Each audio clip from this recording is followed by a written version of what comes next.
Well, good morning, ladies and gentlemen, boys and girls, kids of all ages. And Herman, what's up?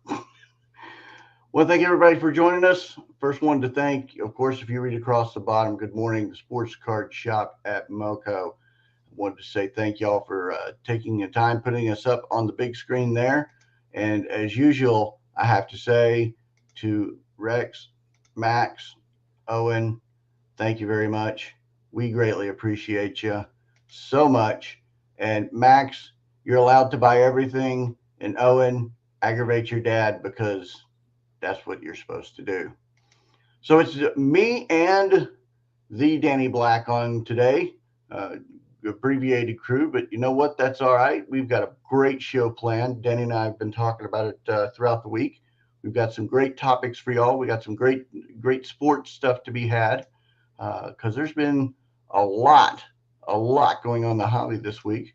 We do definitely want to say skid marks and good morning to the great Logan Ward, PSA Hall of Famer. Good morning, Logan. Already got skid marks first thing. What are we, like a minute, 2 minutes in, and we got a skid mark showing.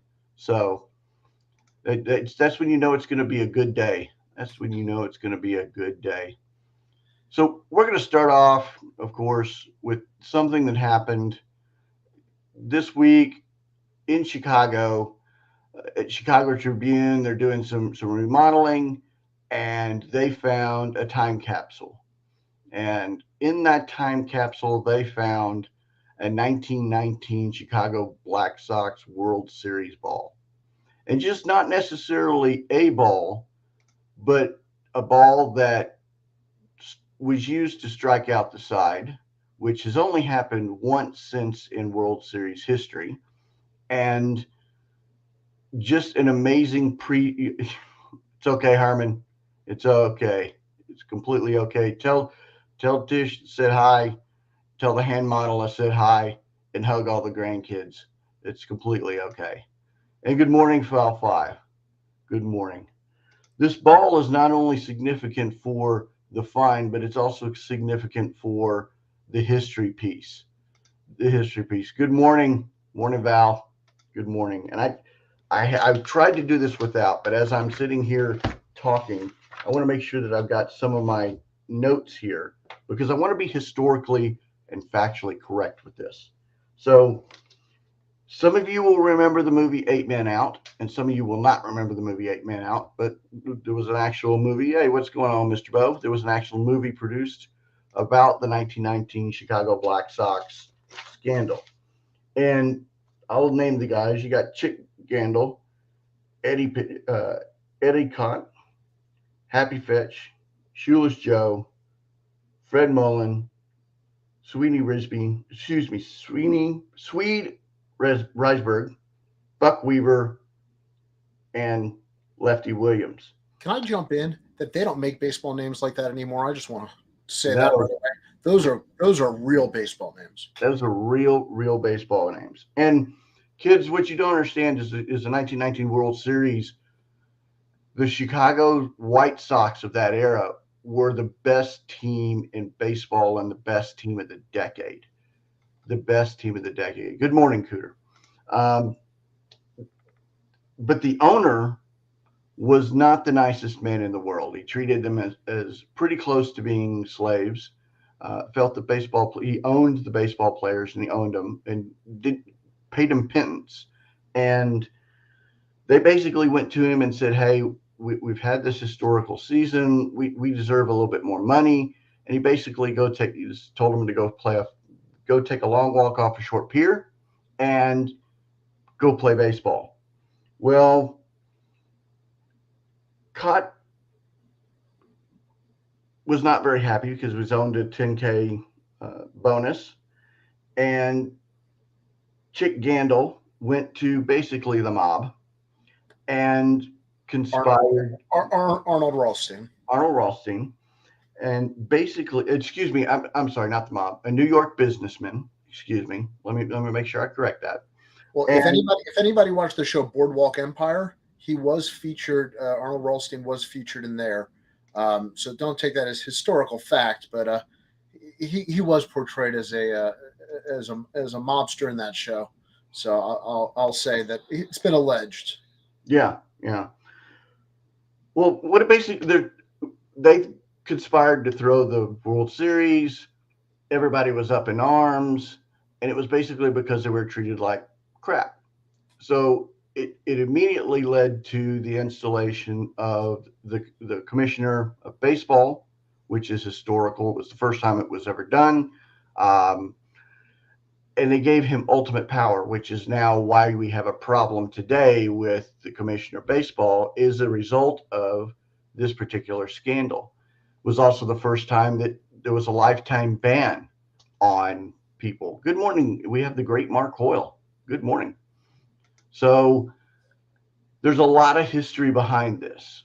And what's also very, very interesting is there's not any there is some, but there's not a lot of memorabilia from this particular piece in history, this particular time in history. And this find was also connected to, so you could tell the historical, the authenticity.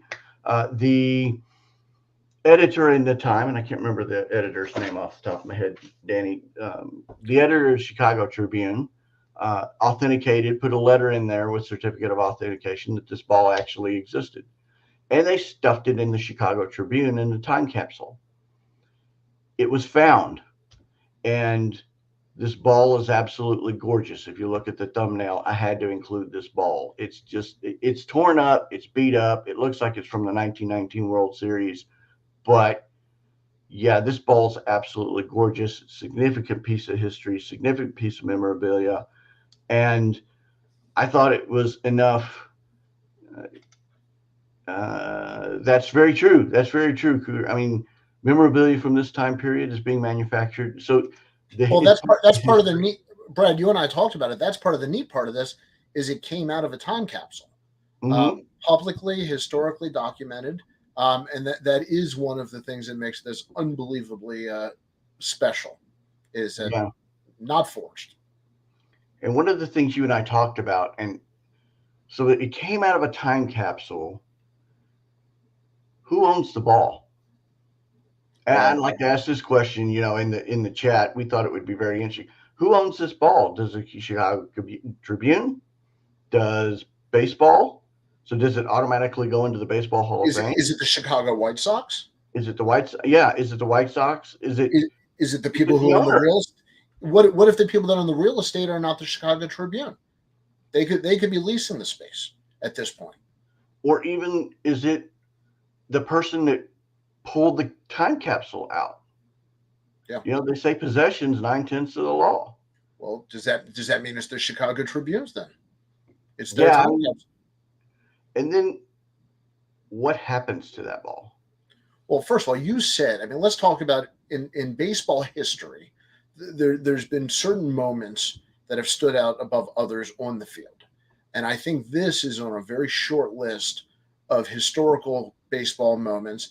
And like you said, there's virtually no memorabilia from the 1919 World Series. Shoeless Joe Jackson has been tied to this. And I'm so glad you didn't put him on that list of people because it appears after years of research and history, everybody's kind of agreed that he was not a part of this scandal, but it kept him out of the Hall of Fame. So you have this amazing historical series. You tie in one of the greatest hitters of all time, who's still paying for it by not being in the Hall of Fame. You have no memorabilia, and somebody finds the ball, the letter, the provenance. This is a find on a level we haven't seen in a long time in the memorabilia world. A lot of stuff's kept away in private, but a pure find like this, to me, I can't remember the last time. The Mickey Mantle 9.5 was in somebody's office. That wasn't undiscovered. So not only who owns it, but how much is it worth, and what do you do with the money? Well, Bo made a great point here. Whoever owns the property where it was discovered owns the contents. And I don't know Chicago or I don't know Illinois law or anything like that, because that's what's going to dictate the provenance. But I thought this was a pretty interesting comment. Is it's whoever owns the land. So, and you did say something that I did I personally, I'm a huge Joe Jackson fan. I think he was absolutely wrong. I'm an underdog fan. Um, I think it's still a crime that he's not in the Hall of Fame. There's no reason that Shoeless Joe should be in the hall. Should not be in the Hall of Fame. Even the players that were involved in the scandal and his roommate later all said that he was not involved, that he didn't even take money, that they specifically used Joe's name because the gamblers were not even going to look at it until they brought in Joe. And he had a great series. He did. He did. Yeah. He had a historical series, and the only thing Joe wanted was to win. That's all. That's all he wanted to do was win. He didn't care about anything else. If you look, he there's a historical reference where you could have scored him an error on one of the plays that he made, but they didn't do it. Yeah, that's yes, you're right. He did not inhale. He did not participate in the actual scandal. So there's no reason to keep him out of the Hall of Fame. And hopefully that this will reinvigorate and baseball will do the right thing and put freaking Shoeless Joe Jackson in the Hall of Fame where he belongs. So that's Well, and it also, I think, forces us to look at a period of time in baseball history where, like you said, the commissioner had too much power. You were going from the dead ball era to the live ball era, and there's a lot of transition at that time, and it's this really change in baseball history. It's one of those moments like integration where you have Babe Ruth and you have all these guys coming along, and I think that was, you can say maybe the last major scandal the sport has faced, other than Pete Rose. yeah. I mean, it's Steroids. you could even make a case for Rose being in the Hall of Fame as a player, not as a manager. I was talking to my wife about this last night, and trying to explain to her what was going on, and that's part of the reason why I was stumbling a little bit, because I was trying to remember that conversation and my notes and everything that was going on. But don't mistake my stumbling around for the significance of this find in the hobby, because this is a time period or a point in history where you can point to that has effects still on today. I'm a fan. I am a believer that the uh, because of the way that the players were treated and because Judge Landis's word stayed, I think is why we had a delay in free agency, or why Well, we I had mean, a delay in the union. it took all the way till Kurt Flood, to break that, and that was a good 40 some years later. So you're completely correct on that. Uh, the the financial value. Yeah, So the Mickey Mantle is 12.5. The Jordan jersey just sold for 10, was it 10.2, 10.8, somewhere in there. The Diego Maradona is in the 9 range. I don't know how you feel, but I think this ball surpasses all of them in historical context and rarity, uniqueness. Um, I think this is easily a 15 to $20 million ball. Um, this is the type of thing that a collector's collector would have. I mean, there's probably 5 people in the world that could afford it, and I hope it makes its way to the Hall of Fame. I hope whoever buys it puts it on loan there. What do you think? 15 to 20 million, Brad? at face value, it's 15 to 20. The market is so weird right now that it could go. It shouldn't go for less, but it might, depending on who gets it, how it's promoted, how it's seen, and you're going to have to find the right collector that is just as passionate about that era to make 100% sure that it's given the respect that's due, or that's owed. I I believe the ball's 15 to 20. I'd almost say that it could be 25 in the right spot, or if the right collector gets in there. But I don't know.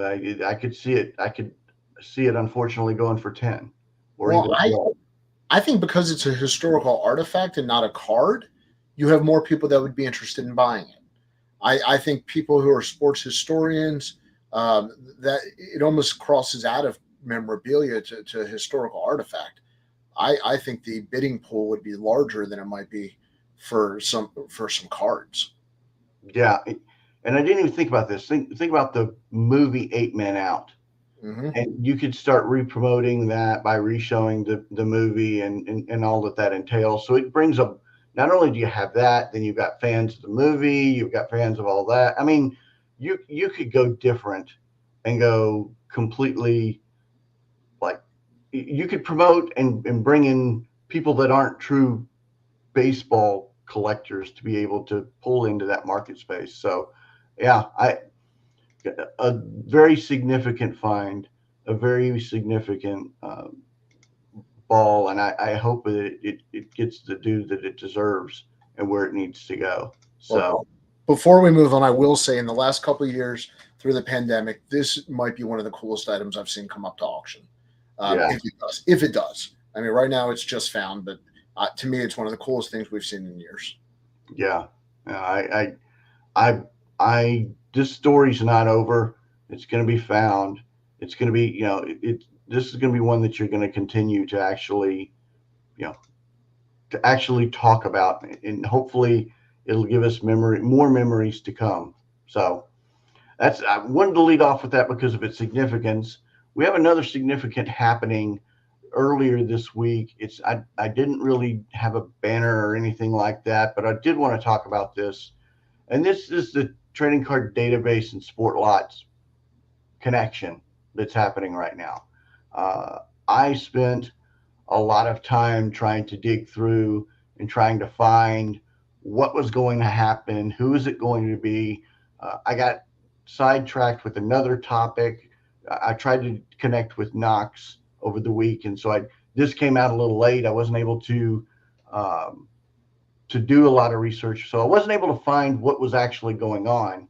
But apparently, sport lots and trading card database are going to share data on the back end, which is very interesting, where you've got two staples of the hobby, two staples in the marketplace, two staples for set collectors, two areas that is, and I call our hobby an iceberg, where you've got the elite sales and everything that's visible up top, but then when you go to the bottom, that's where the most of the actual collectors are. This is extremely significant in the hobby. This is two underdogs coming together to create a huge, very powerful database, a very powerful tool. And if you can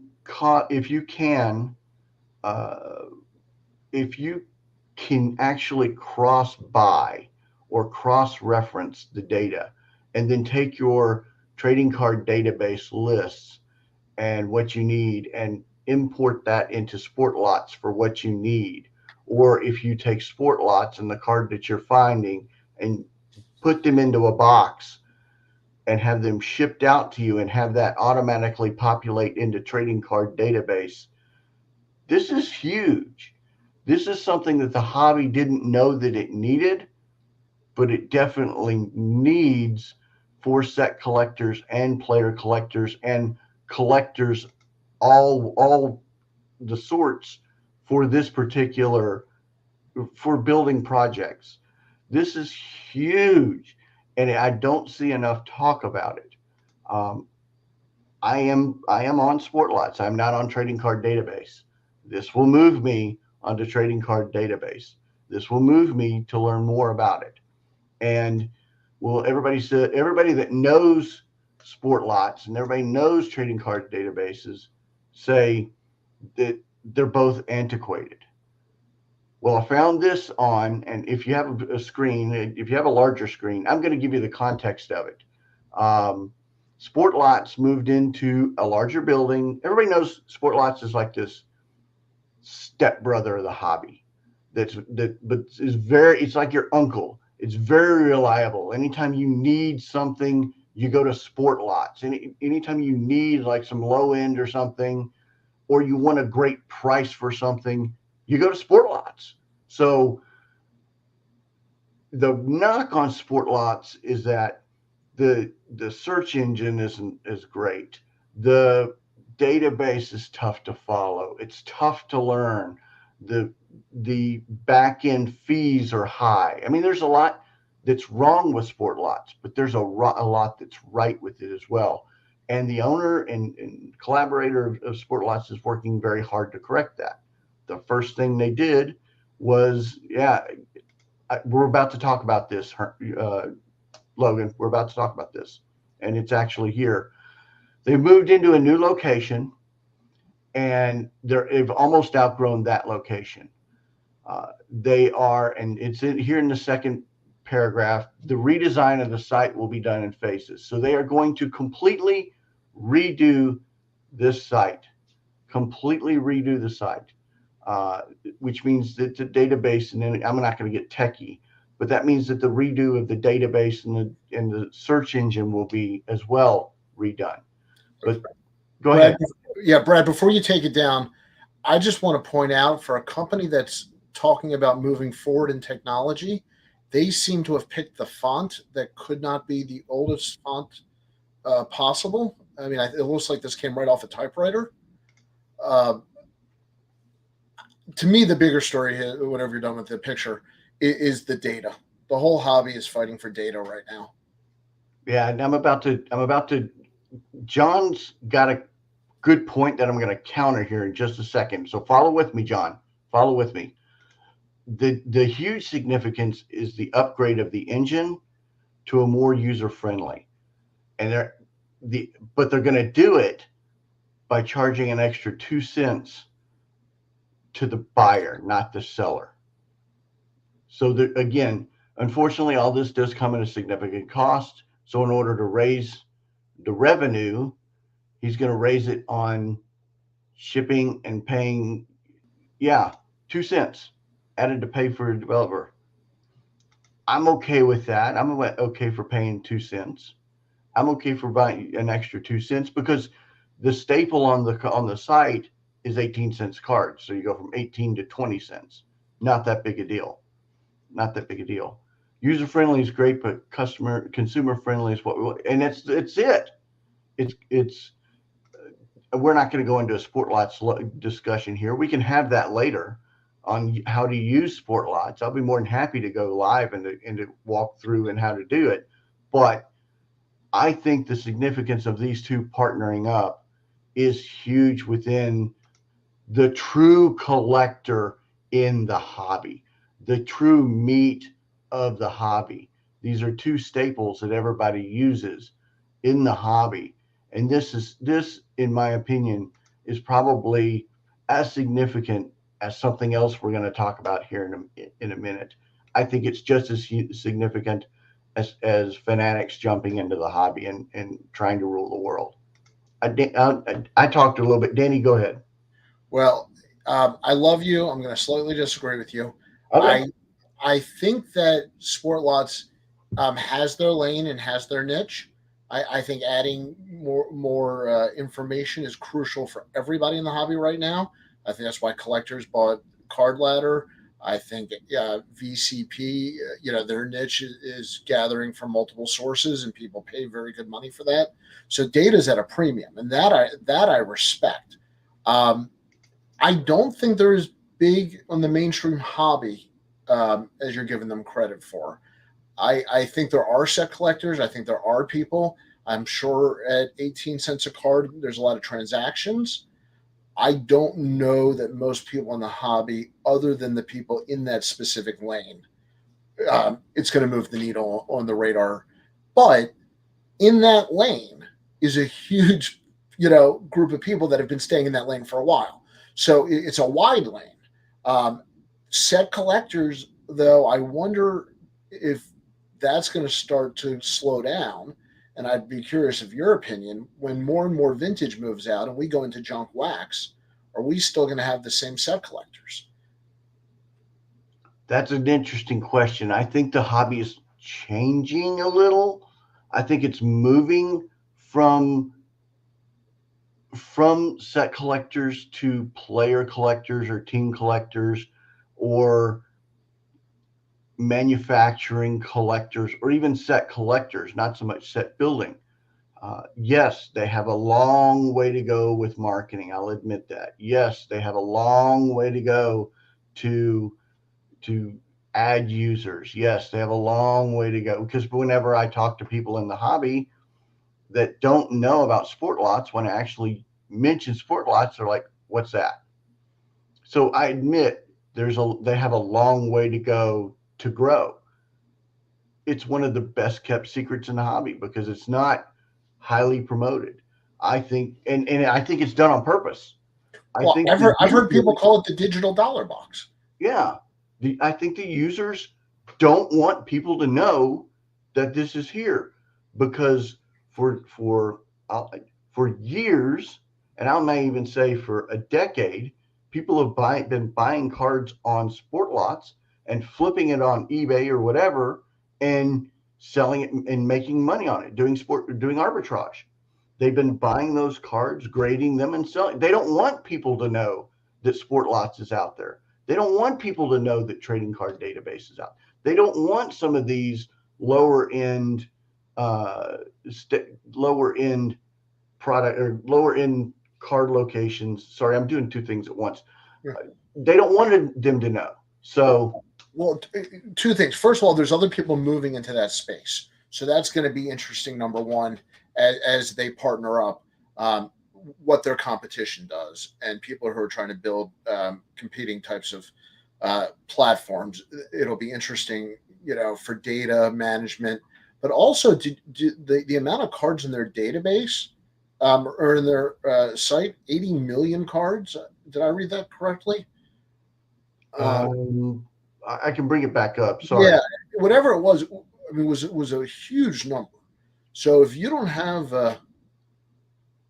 it might have been, yeah, Sport Lots has close to 80 million cards in inventory.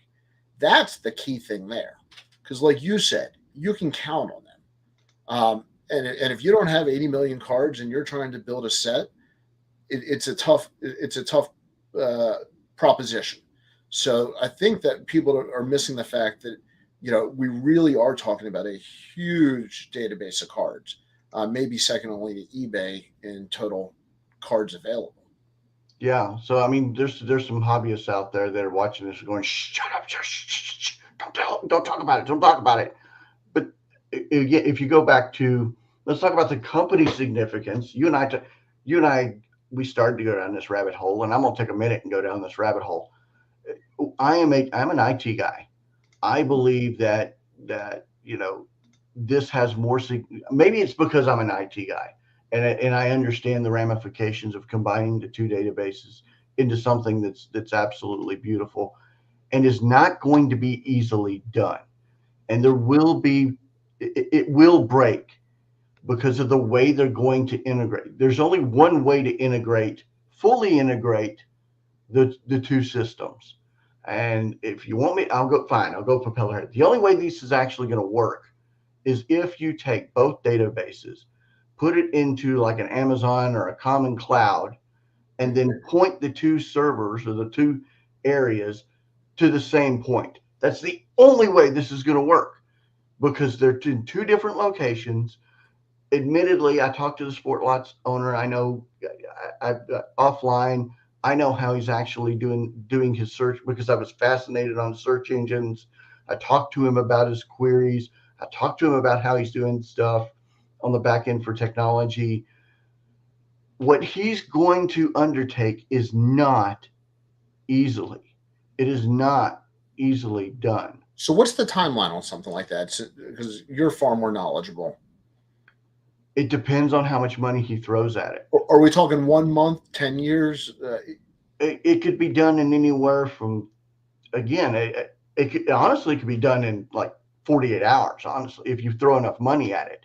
But What I think this is going to be a progression throughout the next 2 to 3 quarters. The connectivity of it probably could be done within a month. Right. To be able to actually have, and they could have been doing this on the back end without anybody knowing, and they want, and within testing and beta, when it works, then they make the announcement. But pulling the two databases, uploading them into the cloud, and making sure that those two connections first, that could take a week and a half. Then making sure that everybody connects or the databases are shared, that could take another week and a half. But this, okay, so I just thought about this, Denny, and I'll ask this question: who owns the data? And I was just going to ask you the question: does this make them more ripe for to be bought? Because everybody's buying data. So, do we have what's going to end up being a partnership? And anybody could use that data. I mean, that's really valuable pricing data. Well, let's take a good step further. And I know I've gone propeller head on everybody, but let me take this for a second. Did they do this on purpose to be bought by Fanatics? Well, bought by anybody. Because when you add that data, what's the one thing that Fanatics did not have when it started? Data. But think about all the companies in the industry right now that want data. Every pricing company, every selling platform. I mean, everybody wants data. And other than an eBay algorithm, which is imperfect, that we're all familiar with, you have to have original source data off a platform. And most of those platforms don't share. So now what you're saying is we have a platform with 80 million cards. We have checklists, we have databases, we have users, and we have prices. And nobody else has our information. Yeah, and then look at this. You've got the obscure sets, the stuff that nobody really collects. Think about all the like the boxing, the cricket, the obscure stuff that Ryan Nolan just absolutely that a lot of people just absolutely love. Man, this is a lot. I'm telling you guys, this is a lot more significant than people believe it is. Go ahead, Danny. I think it's just as significant as when collectors bought Card Ladder. I think that the data portion of the hobby is not being talked about nearly enough. And I think it's going to be the biggest story in the hobby in the next 12 months is data management. I think there's going to be a lot of things to distract people. I think you're going to see the Fanatics is going to continue to be a story, and we'll talk about that, and that's legitimately so. But you've got these different ecosystems forming now, and everybody's trying to grab, the full 360 holistic ecosystem. So collectors has, their grading, their vaulting, the golden platform for selling, the Card Ladder for data to back up everything. Well, Beckett's going to have their whole ecosystem, all the same services, eBay, CGC, vaulting, you kind of have that ecosystem, PWCC. So the question is, with all these separate ecosystems, who's using what data, who's sharing data, who's making money off the data, and will those platforms be able to cross back and forth? Because this is now, like you said, almost a whole nother lane for people that have been using this for a long time. So which ecosystem wants it? Which ecosystem wants 80 million cards and however tens of million users and transactions? That's going to be very valuable for one of these ecosystems. Well, and we tend to think the hobby is a big deal. It isn't outside of hobbyists. I agree, John, but if Fanatics pulls and grows the way that they want to, the way that they plan to, I think I can see within the next 5-10 years this being completely different than right now. That's a whole different conversation and a whole different rabbit hole that we could go down. But I'm going to go down it for real quick because I want to disagree strongly on this.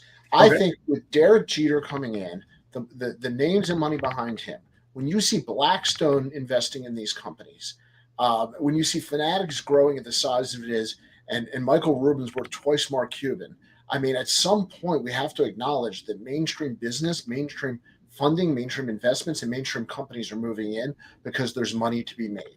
Are we the hobby we were 5, 10 years ago? No, it's a whole different ballgame now. And, maybe not everybody likes it. Maybe not everybody wants to be a part of it, but it is changing. And there's a real corporate presence that's moving in, and a lot of money's coming with it. And I think, whether or not this is the Mickey Mantle story, of course it's not on mainstream media, but within the hobby, the ramifications, like you said, I think are going to trickle for a while. Well, and there's some other stuff that's going on in the hobby or in the chat, but I want to take a break because my brain's full, and I want to freaking show some cards, man. I want to do a card break and show some cards. So we're going to start off with some sweet cards, man. We're going to start off with some sweet cards. Is that a bad dad joke? That is a bad dad joke. I got a dad joke in without actually doing a dad joke. So there's a sweet card right there. What do you got? What do you call it when James Bond takes a bath? I don't know. 007. Oh, that was awful. Okay, so to back that up, I'll go to one of my favorites, a little Walter Johnson strip card. Not everybody likes the strip cards.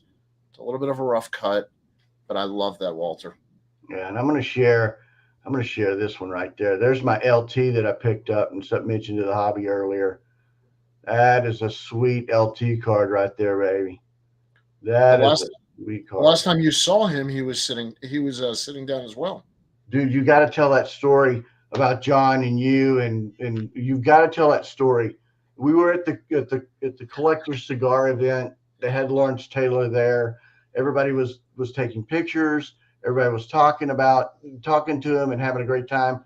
You got to tell that story real quick, and then we'll show a couple more cards. Well, for people who don't know me, I can sometimes have a little bit of gumption. And Lawrence Taylor was sitting on the couch all night. People are coming over to him, fawning over to him, everything nonstop. So I couldn't help myself. It got so ridiculous. So the first thing was John Newman, our good friend, was a fan and was scared to go over to LT. So I went over to LT and I said, listen, there's a couple good guys in this room, and one of them is over there. Could you do me a favor and holler for him and tell him you want to talk to him? So LT was gracious enough. He yells across the party, John! Newman finally turns around and realizes in front of everybody that LT is calling him over, and they had a great chat. So that was cool. But then on the way out, everybody's doing the pictures with LT. And, can you take a picture? Can you take a picture? Selfie, hold this. And it just got silly after a while. So I went up to him and I pulled out my camera, and he got ready to pose for the picture. And I handed him the camera and I said, would you mind taking a picture of John and I? And LT kind of freaked out. He goes, you want me to do what? I got a guy for that. And so we had a little bit of fun with him that night. But he seemed to be having a good time himself. Yeah. All right. So a couple more cards showing. There you go right there. Look at that. Chris Bryant, 5-star auto. Just very, very cool. Very cool. All right. And I'll go a little bit more timely. How about a Serena rookie with the patch from the match worn? Oh, and see, I didn't show this one, so I'm going to show this one. Look, Pedro rookie. Oh, I love that. And in the news this week, and I know we're not getting to it, was a Jack Johnson letter that went up for auction. So I will show a Jack Johnson.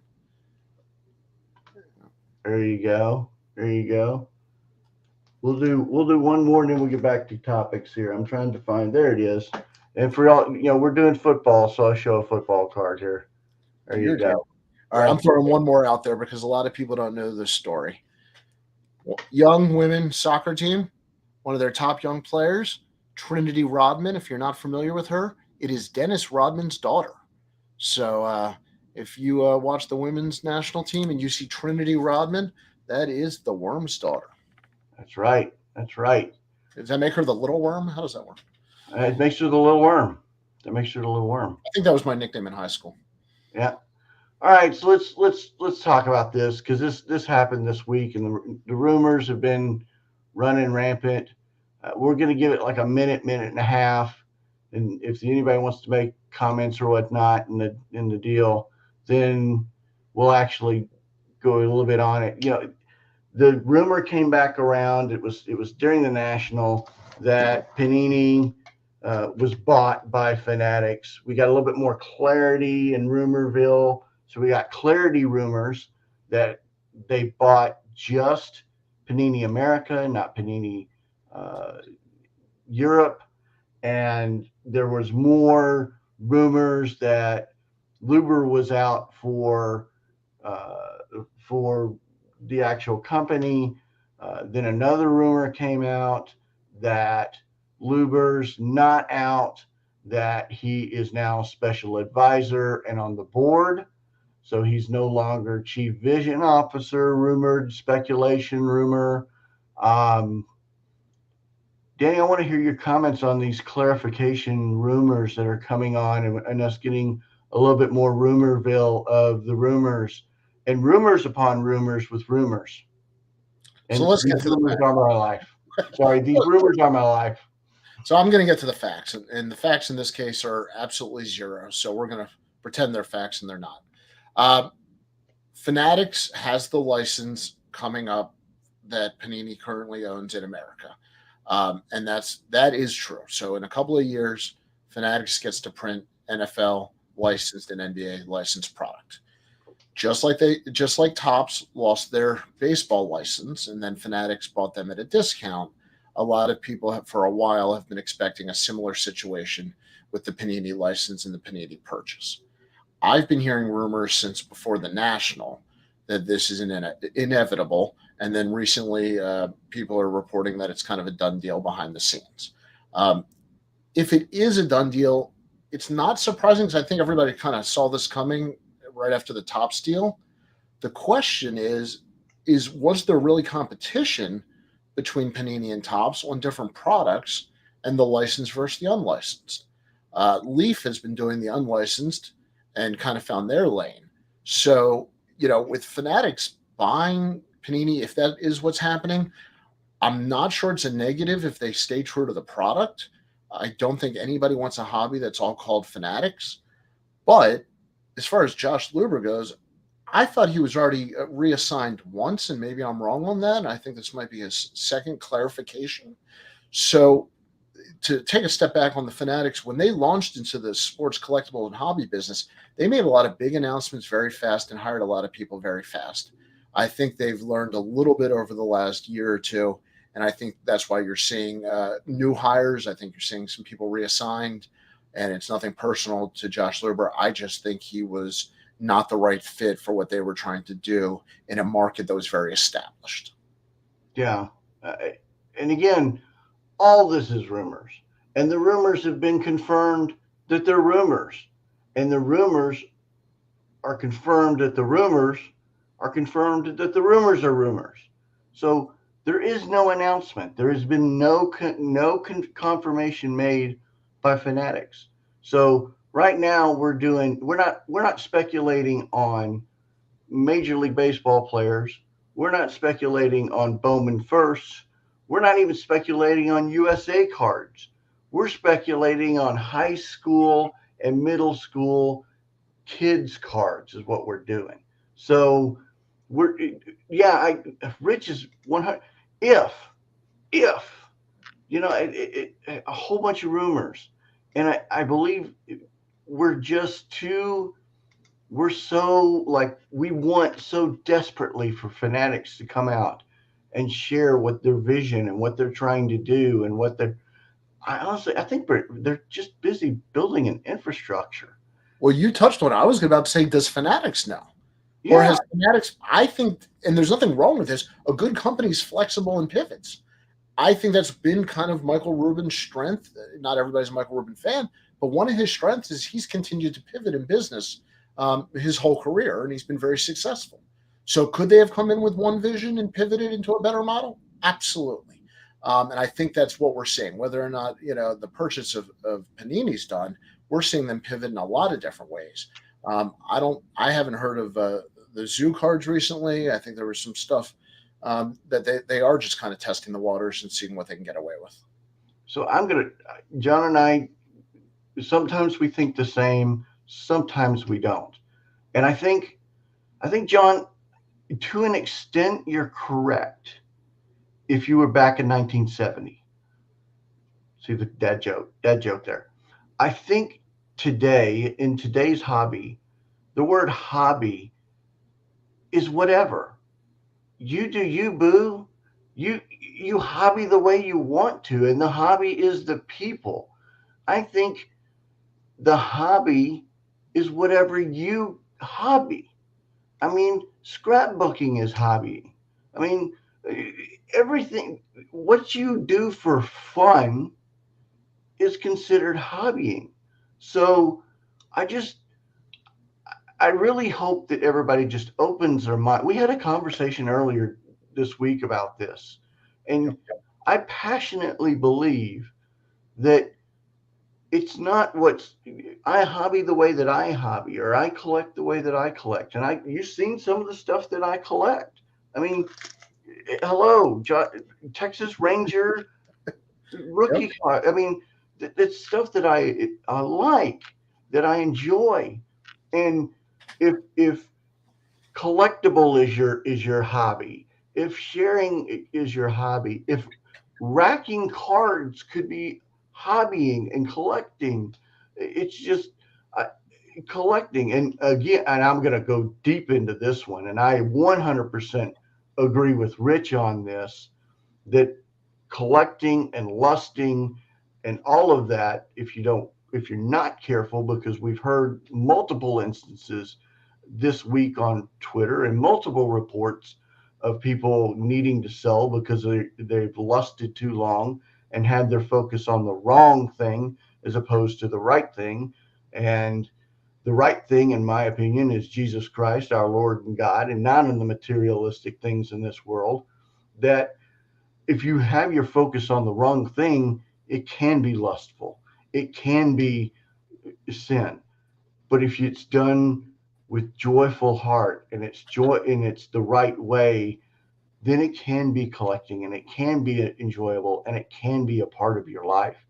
It can turn into sin, and it can turn into the wrong thing. It's just making sure that you do. And Cooter's hobbying does not equate to profit. It could. It could. Yeah, can we clear up a couple things? First of all, I think when people refer to the hobby, they're talking about the totality of the business of making cards, selling cards, buying cards, and I don't think they're referring to a specific form of collecting or purchasing. So when we refer to the hobby, let's separate it. Some people collect for enjoyment, some people collect for profit. Neither one is right, and neither one is wrong. Um, I think we need to be comfortable being open minded to that. Nobody should be judged for how they want to buy, sell, collect, and own cards. I personally collect stuff for myself that I don't care about making money on. I collect other things because I happen to like minor league prospects, and I cover them in Baltimore. That I love investing in young prospects and seeing what happens. And no, I shouldn't be judged for that. So yeah, we all do refer to it differently, but you can refer to it, John, as something that we can all enjoy together without disparaging other types of collecting. And to Brad's point, unless you're scamming somebody or doing something, um, I Sorry, agree. for those of you who are listening to this, Dan Ryan, Dr. Just you're the man. You're the man. He threw this comment up, said the only person we should judge is Brad. I love you, dude. I love you. Go ahead. Sorry. I'm getting this in the comments from people. Let's talk about the way the word hobby is used, because that's becoming a problem here. I believe if you look at things like social media hashtags, if you look at the way people refer to the business, it's called the hobby. I don't think there's anything wrong with calling it the hobby. If somebody would like to call it the professional business of sports cards collecting, owning and sharing and trading, and if that makes you feel better, go for it. Otherwise, we don't need to divide it up. We can just call it the hobby, and we can all have fun and enjoy it. Yeah, and that's actually an interesting take and an interesting point that like hobby. I think all of this has been thrown into the word hobby, and maybe the true thing is just my enjoyment. And if you and that we could do it that way. So I think the definition of terms and all of that entails, I probably got more riled up than I should have. But you know, anyway, let's move on. Let's move on to another topic. Let's move on. Well, we could talk about Beckett NOXX. We could talk about the Herbert. What do you want to talk about? I want to talk about. You and I talked about this a little bit, and I've had a bad week for this, so I'm just going to vent for a second. Online buyers and sellers who don't live up to their obligations online. We've talked about selling platforms, and we're reaching a tipping point. And you alluded to all the people that are underwater in cards, and a lot of people that bought at the peak and are selling now. I have seen more people back out of deals from both buyers and sellers in the last couple of months than I think I've seen in a long time. I don't know if you're seeing that on all platforms. I don't know if anybody listening is seeing that. But is there any way to regulate it better than the platforms are doing? And is it affecting our hobby in a negative way that people are scared to list anymore? It is affecting the hobby. It's increasing stress in the hobby. It's increasing. It's increasing just a lot of negativity, and it's being posted negatively for information or retaliation or whatever the cause is. I don't know a person's heart, so I don't know, but there is that negativity coming out there, and I think there's a lot of stuff that's going on, but I think it's multiple reasons. I don't think it's one reason, and I don't think it's the only way to know is looking at a person's heart. Is it flippers that got buyer's remorse before they pay? Is it is it actually people that just accidentally late night buying? Is it somebody who pushed the button wrong, or is it somebody just being a jerk? I don't know. But because social media and the instant now and the instant information and the instant sharing and instant retaliation or that ability, I think has kind of highlighted it. I think it's all of it. Honestly, I think it's all of it. Would you rather do a deal in person or online? Me personally, it depends on the dollar amount. If it's a lower end dollar card online, but if it's 3, 4, 5, 600, 700, 1,000, I'd like to do it in person. I would prefer to do it in person. I've done deals in person with a couple of hundred, large amounts of money. I prefer to do that in person because then both people have more skin in the game than just something online. So does that explain why we're seeing card shows doing record numbers? The Burbank show, Dallas exploding. I've seen more local card shops opening. I mean, are people just enjoying the face-to-face transactions again? I think that's half of it. I think the other half is big daddy government coming down on taxes and everybody doing the taxes thing and making so it's a way to kind of, what is up? I got to say, what's up, quarter pounder with cheese, and what's up, Zach? What's up, Zach? Thanks for joining. I think it's both, and then people buy from people, both. People want to avoid taxes. I think people buy from people they know. I'm in sales. People buy from people they know, and once you find somebody who you like and you buy and you're part of their ecosystem, most platforms gives you the ability to continue to buy from the same people. So I think it's people buying from people more than it is anything else. So that's the answer to that one. Well, so basically what you said is do business with people you know and trust. Exactly. That's good advice for everybody, especially on higher dollar cards. Exactly. And we don't know nothing about tax evasion, Logan. We know nothing about that. We know nothing. That graphic didn't come up on my screen. It doesn't exist. Exactly. What? I'm sorry, graphic? What's a graphic? I don't know what that is. I don't know what that is. Well, we got 5 minutes left. We've had some stuff, being mentioned in the chat. Let me go back and see if there's anything. And there's actually, no, where is it? Here it is. Big question, does Judge hit 62? I just got the hair just raised up on so I'm going to say yes, he does. And I hope. I don't care. I'm not a Yankees fan. Mark Hoyle, even, he's a Red Sox fan. I hope Judge hits 62. I think it is just awesome and amazing, and not necessarily historical, but I think it's just one of those really cool things that you've got a player that rose very quickly and then kind of died off and has been almost hated in the hobby and almost like become Mr. Irrelevant. But similar to Ruth, he's got that size and that presence where you almost think he should be the guy to break it. Yep. I don't think anybody wanted Jose Altuve to be the 62 homer guy. We want Paul Bunyan. That's the American myth, the lore. And I think that's why he's popular. But I got another one for you. And you and I were talking about this off air, and I'd be very curious for anybody who's listening. If you had to buy a rookie card right now of Mike Trout or Albert Pujols, and Pujols obviously in the news right now, Trout having one of the best second halves in all of baseball, are you buying Trout or are you buying Pujols rookies? And I just had a conversation with a client of mine, and I'm in the Trout camp. I think he's a better all-around player, and I think historically his cards will hold up more. But what would you do? So it took me a while to answer this question for you because I had to think it through because I'm a fan of neither. So I have no dog in the hunt whatsoever. So I'm thinking about it. Okay, where do you go as somebody who doesn't have?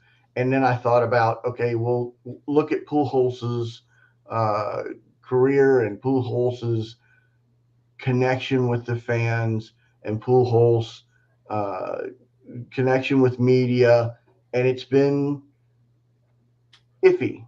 He's been called certain names. His attitude hasn't been the best. So let's look at Trout. You don't, at least that I know of, nobody hates Trout. You either like him, love him, or really Mike Trout. At least I don't know of anybody that hates him. He's vanilla. Yeah. So where do I go? I go to Trout. And then who's got longer in their career left? Longevity is Trout. Who has a chance of actually winning a World Series left in their career? It's Trout. I mean, it's a small chance depending on if somebody actually buys the A's, there's rumors that are out there that the A's are looking to sell, or not the A's, excuse me, the Angels are looking. I heard Fanatics is buying them too. Exactly. And then you're for sure going to not have any Mike Trout redemption rookie card or redemption cards. But I go to again mainstream. It's Trout. It's actually Trout. And then Shohei Ruth rookies. There you go. I'm a big show. Look, Ohtani. Somebody made the point to me. What if we lived, in Mickey Mantle's early career and we were buying cards then? Would we have said, this is the guy to get? Or is it Ted Williams? Are we going to look back and say, man, we could have bought Mike Trout when he was still playing? Which one would we regret more in the future? And I think Trout. Because, and I said this to you before, I think Pujols has had two careers. He had the St. Louis career, and then he had the Angels career. And if you look at his OPS plus, whatever number you like, they're two separate careers. And I described the first one as an MVP level Hall of Fame career, and I described the second one lovingly because I love him, but more of a Harold Baines type of career where it was more of compiling stats and not being a dominator in the league. So I think Trout has always been an MVP candidate, and that's the difference. Well, and then there's the third choice, Ty freaking Gibbs. So we'll say we'll go with C, Ty freaking Gibbs. And Hallie Deegan. Yes, Hallie Deegan. Well, I'm going to tell everybody on Tuesday upcoming, we'll do a little housekeeping. We got John Newman. Hello, Newman. We've got Rich Klein. We've got Corey, and we got JDM, Jason Dean Martin, on Tuesday the 20th. So make sure that you tune in for all that entails, and that fun and that love and that camaraderie. And then next Saturday coming up, you want to actually be part of this one, and dad jokes are allowed because we've got Val, Dr. Beckett, Logan, and Brody. So dad jokes, I may put a bounty out there for the best dad joke during that show. I'm thinking about putting a bounty out there. I've got some boxes back here. I may even do like a 2-box bounty on the best dad joke card or dad joke told, because and that's then it's John Keating, it's not Newman, so that makes it even funnier. So it's John Keating, Rich, and then that's funny. So I apologize there, Mr. John. I had the wrong Johns down. I need to make sure on my calendar that I have the right. 2 Johns don't make a right. Let's put it that way. I'm not going to be on the dad joke episode, so I'll leave you with this one. Why was the number 6 scared? Because 7, 8, 9. Oh, see, that's awful. That was horrible. That was so horrible. I have 3 kids. I've been married 18 years. I'm a trained professional. Don't try this at home. Exactly. And I'm going to finish off with saying, Max and Owen, aggravate your dad and buy all the cards and blame your dad. Talk to you later. Thanks for spending time with us. Thanks for the comments. We appreciate you spending some Saturdays with us, and y'all have a fantastic weekend. Go Cowboys.